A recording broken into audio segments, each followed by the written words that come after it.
More rescue flights from New Caledonia have touched down safely in Australia, with more expected to arrive today. That's right, two of those on board were Dr. Maxwell Winchester and his wife Tiffany, who we've been checking in with as the Pacific nation battles days of deadly riots. And Max, I'm pleased to say, is now home. He joins us from Victoria. Max, good to see you.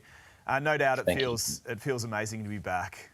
Oh, look, it does, but we're emotionally exhausted, and we're also conscious that there are still people stuck there, and we want to make sure that DFAT calls them every day and reminds them then they haven't been abandoned, because it does feel like that, if you don't get regular contact.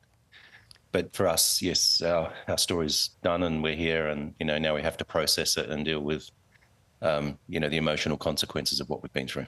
Must be great news for your children to have you back. Yeah, I can tell you there were a lot of tears. There were tears when we left with the people who'd been looking after us, and there were tears when we got here. And it's a very big emotional feeling to go through. Can only imagine. Now, we know that the government provided you with a flight home from Noumea, but you had to get to the airport first, which means presumably seeing everything that was happening outside of your accommodation. What was that experience like? I can't tell you details because of my security of future evacuations, but the DFAT actually came and got us out from our location, which was wonderful, and the team were amazing.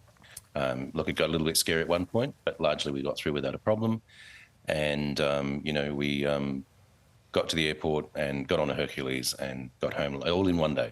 It started at 7 a.m. Noumea time yesterday, and it was about 1 in the morning we were finally here and ready to go to bed.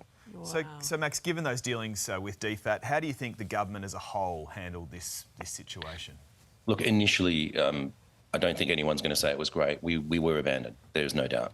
And I know that Penny Wong took it very seriously, and there have been things happening within DFAT because we could see the difference. We were getting personal phone calls from staff in DFAT every day to make sure we're okay, and to start talking about how they were going to get us out, and explaining why they couldn't do it that day. So at least if they call you, they're there. And it's so important when you're stuck. We were the only Aussies in a resort, largely no one else there. And, you just feel like you've been forgotten. So please, DFAT, please call every day. You've got fewer of us there now. Please contact everyone and make sure they're okay, and remind them that you are trying to get them out.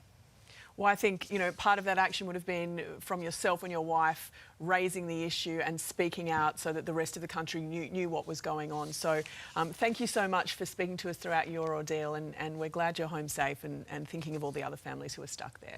Thank you for everything you've done for us in the media. It's just wonderful. Thank you. Go and hug those kids. Thank you. Well done, Max. Thank you. Enjoy. Hey there, Today fans. Sarah and... What's my name again? Oh my goodness, Carl. Hey, thanks for watching our YouTube channel, though. Subscribe now for more news, special reports and amazing Aussie stories. And Carl misbehaving, Whoa, of course. that never happens. Always happens. What's she talking about? Always happens.